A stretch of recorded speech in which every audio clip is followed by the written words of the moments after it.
Au cœur de Paris, là où les bulldozers ont laissé leurs cicatrices, se cache l'une des tragédies architecturales les plus déchirantes de France. Imaginez un instant que vous puissiez remonter le temps jusqu'en 1897.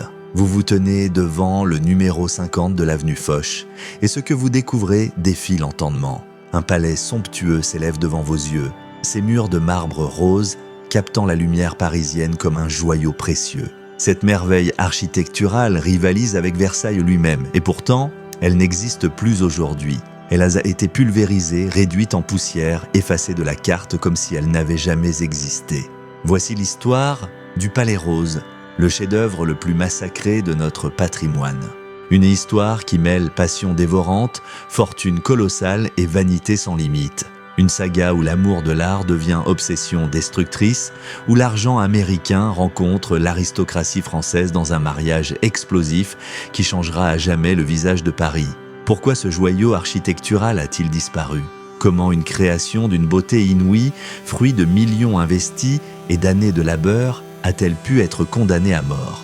La réponse se trouve dans les méandres d'une époque fascinante, celle de la Belle Époque, où tout semblait possible et où les rêves les plus fous prenaient forme dans la pierre et le marbre. Cette tragédie commence avec deux personnages que tout oppose mais que le destin va unir dans une alliance explosive. D'un côté, un aristocrate français ruiné mais au goût exquis, de l'autre, une héritière américaine discrète mais possédant une fortune qui dépasse l'imagination. Leur rencontre va donner naissance au palais le plus extravagant que Paris ait jamais connu, mais aussi sceller le destin tragique de cette merveille.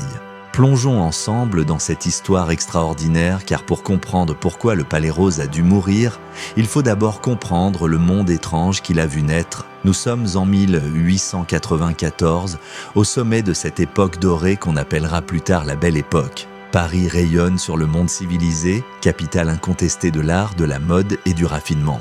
Les boulevards d'Haussmann vibrent d'une énergie nouvelle, les cafés débordent d'artistes et d'écrivains, et la bourgeoisie prospère affiche sa réussite dans des hôtels particuliers toujours plus somptueux. Pourtant, derrière cette façade étincelante, une crise silencieuse mine l'élite française traditionnelle. L'aristocratie survivante des révolutions et des bouleversements politiques se trouve dans une situation paradoxale et cruelle. Elle possède encore ce que l'argent ne peut acheter, le prestige du sang bleu, les titres de noblesse transmis de génération en génération et cette élégance naturelle qui s'apprend au berceau.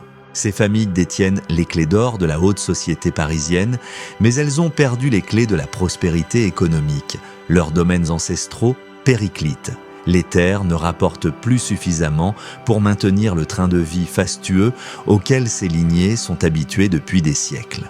Les toitures de leurs châteaux fuient, les dettes s'accumulent inexorablement. Et nombreux sont ceux qui doivent vendre discrètement leurs œuvres d'art pour payer les créanciers.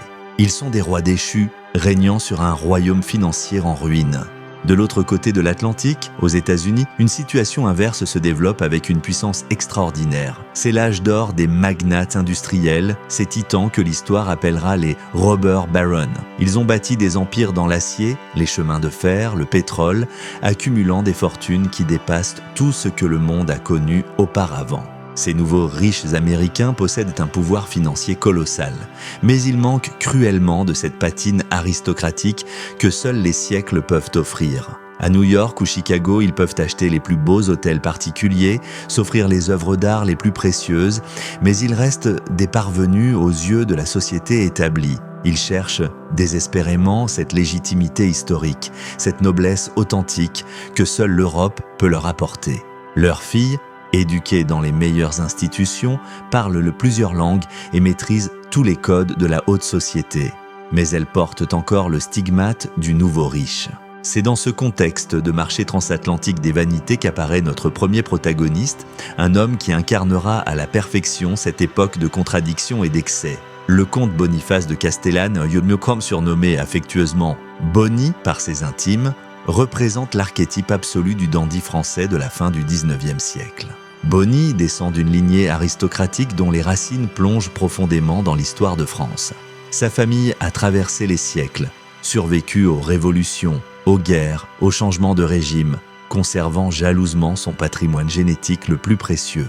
un goût artistique d'une pureté absolue et cette élégance naturelle qui ne s'apprend pas mais se transmet dans le sang. Il possède cette beauté masculine caractéristique de sa classe, ce charisme magnétique qui fait se retourner les femmes dans les salons parisiens et surtout cette capacité unique à transformer la vie quotidienne en œuvre d'art. Pour Bonny, chaque geste est calculé pour produire de la beauté.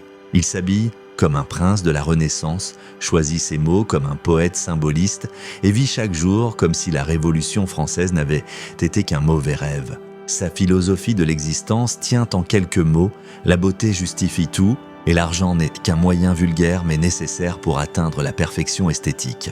Le problème, et il est de taille, c'est que Bonny est complètement ruiné. Sa famille a dilapidé sa fortune au fil des générations précédentes et lui n'a hérité que du nom, du titre et de ce goût exquis qui ne remplit pas les coffres.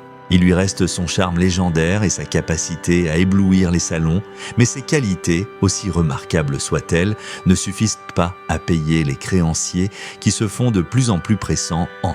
Bonny vit donc dans ce paradoxe douloureux de l'aristocratie déchue.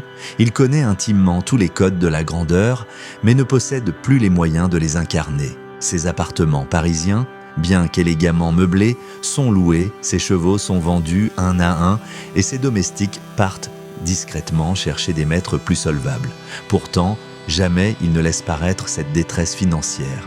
Dans les cercles qu'il fréquente, montrer sa pauvreté serait un suicide social plus terrible que la mort elle-même. C'est alors qu'entre en scène celle qui va bouleverser le destin de notre dandy ruiné. Anna Gould représente tout ce que Bonny n'est pas. Discrète là où il est flamboyant, pragmatique là où il est rêveur, économe là où il est dépensier. Fille de Jay Gould, l'un des hommes les plus riches et les plus redoutés d'Amérique, Anna a grandi dans l'ombre d'un empire financier colossal bâti sur les rails des chemins de fer américains. Son père, surnommé le magicien de Wall Street, a accumulé une fortune estimée à plus de 70 millions de dollars, une somme qui défie l'imagination de l'époque. Mais cette richesse phénoménale s'accompagne d'une réputation sulfureuse. Jay Gould est détesté par une grande partie de l'opinion publique américaine, accusé de manipulation boursière, de corruption politique et de méthodes commerciales impitoyables. Cette fortune colossale porte donc en elle les stigmates de son origine controversée. Anna a hérité de cette ambiguïté. D'un côté, elle dispose d'une dot personnelle évaluée à 15 millions de dollars, ce qui ferait d'elle l'une des femmes les plus riches du monde. De l'autre, elle porte le poids d'un nom associé aux excès du capitalisme sauvage américain. La presse de l'époque, souvent cruelle envers les nouveaux riches, se montre particulièrement acerbe à son égard, critiquant son physique et son manque apparent de charisme social. Et contrairement aux héritières américaines de sa génération qui papillonnent dans les salons européens à la recherche de titres de noblesse, Anna préfère l'ombre à la lumière. Elle lit énormément, s'intéresse aux arts, mais reste réservée, presque effacée dans les réceptions mondaines. Cette discrétion naturelle masque cependant une intelligence acérée et une force de caractère héritée de son père. Derrière ses manières douces se cache une femme d'affaires née, capable de comprendre les enjeux financiers les plus complexes. Leur rencontre n'est pas le fruit du hasard romantique, mais celui d'une stratégie matrimoniale parfaitement orchestrée. À cette époque, un phénomène social fascinant se développe entre l'Europe et l'Amérique. Le commerce des dollars princesses. De riches héritières américaines traversent l'Atlantique pour épouser des aristocrates européens désargentés, échangeant leur fortune contre un titre de noblesse et une position sociale établie. Ce marché matrimonial fonctionne selon des règles précises et impitoyables. Les familles américaines apportent de l'argent frais nécessaire pour restaurer les domaines en ruine, payer les dettes accumulées et maintenir le train de vie aristocratique. En échange, les nobles européens offrent leur nom, leur prestige social et leur réseau d'influence politique. Ces unions arrangées permettent aux nouveaux riches américains de racheter instantanément plusieurs siècles d'histoire et de tradition. Quand Bonny et Anna se rencontrent lors d'une réception à Paris au printemps 1894, l'alchimie fonctionne immédiatement, mais pas dans le sens romantique traditionnel. Bonny reconnaît en Anna la solution à tous ses problèmes financiers, mais aussi quelque chose de plus profond, une toile vierge sur laquelle il pourra peindre son rêve esthétique. Anna, de son côté, voit en Bonnie la clé d'entrée dans cette société parisienne raffinée dont elle rêve secrètement depuis l'enfance. Leur mariage, célébré en grande pompe à New York le 4 mars 1895,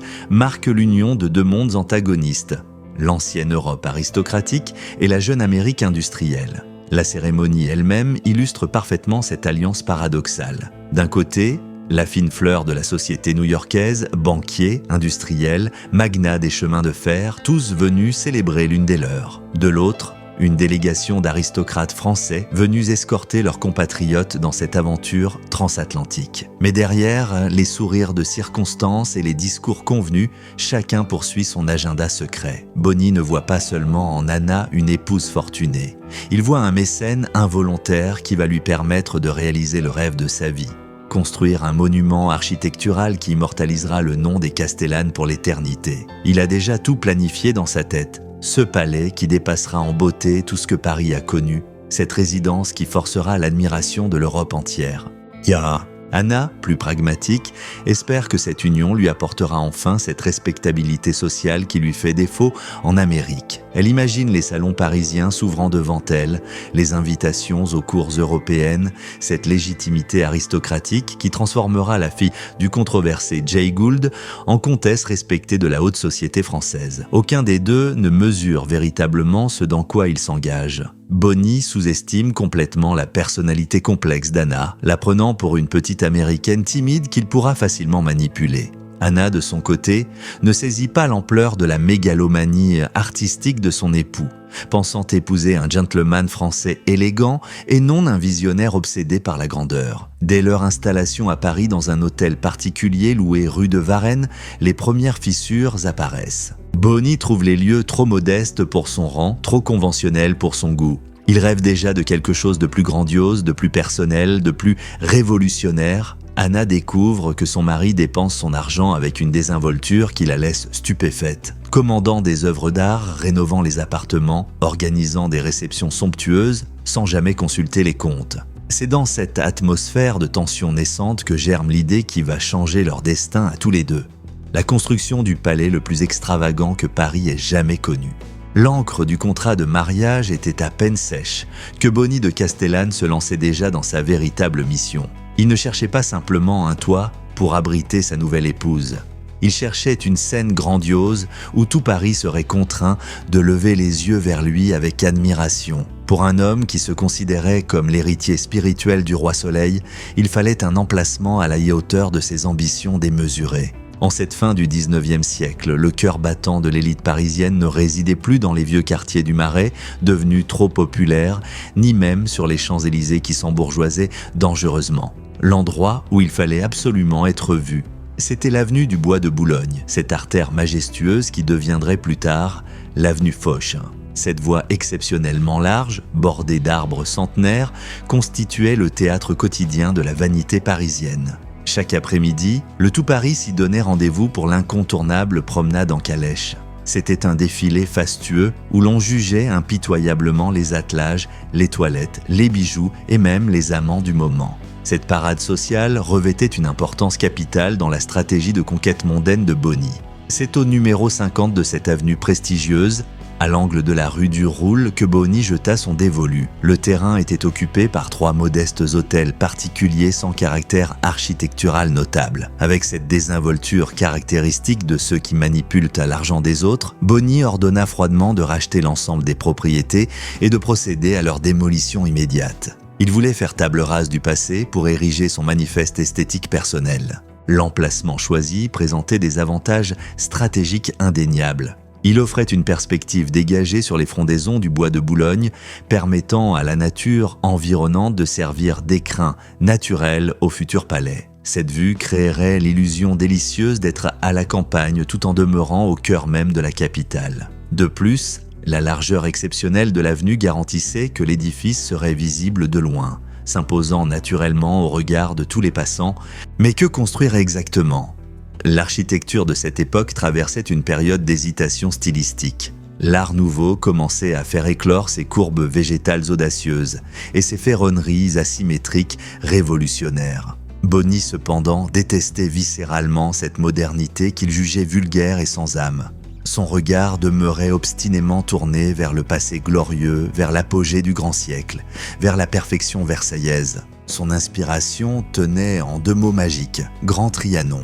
Il voulait reproduire à Paris cette merveille architecturale, ce chef-d'œuvre de marbre rose et de porphyre conçu par Jules Hardouin-Mansart pour permettre au roi Soleil d'échapper à l'étiquette rigide de Versailles. C'était un choix d'une audace inouïe, frôlant l'insolence pure. Copier une résidence royale pour un simple compte revenait à lancer un défi politique et culturel à toute la société de son époque. Pour réaliser ce fantasme architectural, Bonny engagea Ernest Sanson, l'architecte de référence de l'aristocratie et de la haute bourgeoisie parisienne. Sanson jouissait d'une réputation impeccable pour son classicisme rigoureux et sa maîtrise parfaite des codes esthétiques traditionnels. Cependant, la collaboration entre le dandy visionnaire et l'architecte académique ne se déroula pas sans heurts significatifs. Bonny ne souhaitait pas une copie servile du Trianon original. Il exigeait une adaptation améliorée, modernisée, adaptée aux contraintes urbaines parisiennes et aux exigences de la vie sociale contemporaine. Le défi technique était considérable. Le Grand Trianon de Versailles s'étale majestueusement sur un seul niveau, étiré en longueur pour s'ouvrir harmonieusement sur des jardins à perte de vue. Or, le terrain de l'avenue du Bois, bien que généreux selon les standards parisiens, demeurait insuffisant pour reproduire cette ampleur horizontale. De plus, un bâtiment de plain-pied en plein Paris aurait exposé dangereusement l'intimité de ses occupants aux regards indiscrets des passants curieux. La solution imaginée par Sanson sous la dictée impérieuse de Bonny relevait du génie architectural pur. Ils allaient littéralement élever le Trianon vers les cieux. Le palais ne reposerait pas directement sur le sol parisien, mais serait majestueusement surélevé sur un soubassement monumental de plusieurs mètres de hauteur, abritant discrètement les cuisines et tous les services domestiques. Ce socle de pierre massif, traité en bossage rustique selon les règles classiques, servirait de podium théâtral. Ainsi, l'étage noble contenant les salons de réception flotterait littéralement au-dessus de la rue, intouchable et sacré, dominant de sa hauteur la circulation ordinaire des mortels. Les plans se complexifiaient de jour en jour, et avec eux, les devis s'envolaient vers des sommets vertigineux. Bonny exigeait que chaque proportion respecte scrupuleusement les canons divins de l'architecture classique. Il passait des heures interminables plongé dans les archives de Versailles, étudiant obsessionnellement chaque détail, voulant retrouver la teinte exacte du marbre rose de Languedoc, la courbe précise des arcades, l'inclinaison parfaite des frontons. Il ne construisait pas une simple demeure pour Anna. Il élevait un temple à la gloire éternelle de l'art français, lançant un défi grandiose au temps et à la médiocrité ambiante de son époque. Anna, silencieuse et résignée, signait chèque après chèque sans vraiment mesurer l'ampleur du gouffre financier qui s'ouvrait sous ses pieds. Elle ne savait pas encore que ce terrain vague où les pelleteuses commencèrent leur œuvre de terrassement allait devenir le tombeau somptueux de son mariage. Les fondations furent creusées avec un soin méticuleux, profonde et robuste, conçues pour supporter le poids colossal de centaines de tonnes de marbre précieux et d'un égo démesuré. Le chantier du 50 avenue du Bois se transforma rapidement en spectacle quotidien pour les Parisiens fascinés. Dès l'aube, des centaines d'ouvriers spécialisés s'affairaient dans un nuage de poussière blanche qui transformait l'atmosphère feutrée du quartier en ruche bourdonnante d'activité. Maçons, tailleurs de pierre, charpentiers, sculpteurs, tous les corps de métiers d'élite convergeaient vers ce chantier d'exception qui défrayait déjà la chronique mondaine. Au milieu de ce chaos organisé, une silhouette élégante se détachait quotidiennement. Canne à pommeau d'or à la main, guêtres immaculées aux pieds, costumes taillés sur mesure par les meilleurs artisans de la place Vendôme, Bonny supervisait personnellement chaque détail de la construction. Il était présent tous les jours, refusant catégoriquement de déléguer la moindre décision esthétique. Pour l'architecte Ernest Sanson, cette présence constante du comte représentait simultanément une bénédiction artistique et un véritable cauchemar logistique. D'un côté, la passion authentique de Bonny pour la perfection garantissait un résultat exceptionnel. De l'autre, ses exigences changeantes et ses perfectionnismes maladifs retardaient constamment les travaux et faisaient exploser les budgets prévisionnels. La première obsession de Bonny concernait la matière première elle-même. Si l'on appelait ce futur édifice le Palais Rose, Ce n'était nullement à cause d'une vulgaire couche de peinture colorée. Bonny exigeait la vérité absolue de la pierre. Il ordonna la réouverture spéciale des carrières historiques de marbre de Caunes-Minervois dans le sud de la France. C'était exclusivement de ces carrières légendaires que provenait le marbre incarnat authentique, ce mélange sensuel et unique de rose, de gris et de blanc qui avait servi à édifier le Grand Trianon de Louis XIV 2 siècles auparavant. Aucun substitut, aucune imitation n'était envisageable dans l'esprit perfectionniste de Bonny. Imaginez la complexité logistique pharaonique de cette entreprise. Des blocs gigantesques de marbre précieux étaient extraits à des centaines de kilomètres de Paris, transportés par train, spécialement affrétés, puis acheminés par charrettes à chevaux à travers les rues étroites de la capitale pour être taillés sur place avec une précision chirurgicale digne des plus grands maîtres sculpteurs de l'Antiquité. Chaque pilastre, chaque colonne ionique devait constituer un miroir parfait du passé glorieux. Bonny ne cherchait pas simplement à construire un bâtiment moderne. Il aspirait à ressusciter des savoir-faire artisanaux disparus depuis des générations. Il recruta méthodiquement l'élite absolue de l'artisanat français, n'acceptant que les mains les plus habiles, les yeux les plus exercés. Ainsi s'achève l'histoire tragique du Palais Rose, ce chef-d'œuvre sacrifié sur l'autel de la modernité aveugle. De cette union explosive entre l'aristocratie française et la fortune américaine, de cette passion dévorante de Bonny de Castellane pour la beauté absolue, il ne reste aujourd'hui que quelques photographies jaunies et le souvenir douloureux d'un massacre patrimonial. Le Palais Rose nous enseigne une leçon terrible sur la fragilité de la beauté face à la brutalité du progrès. Ce n'était pas simplement un bâtiment qui a disparu en 1969. C'était un rêve de pierre, un testament artistique, un fragment d'âme française réduit en poussière par l'indifférence de son époque. Quand nous passons aujourd'hui devant ce banal immeuble moderne du 50 avenue Foch, fermons les yeux un instant. Essayons d'entendre l'écho des fastes d'antan, le froissement des robes de soie dans les escaliers de marbre, les rires cristallins des réceptions somptueuses. Car tant que nous racontons cette histoire, tant que nous gardons vivante la mémoire de cette splendeur assassinée, le Palais Rose continue d'exister dans nos cœurs. Cette tragédie nous rappelle que la beauté a besoin de gardiens vigilants. Ne laissons plus jamais l'ignorance et la spéculation détruire ce que le génie humain a créé de plus précieux. Le patrimoine d'aujourd'hui, c'est l'héritage de demain.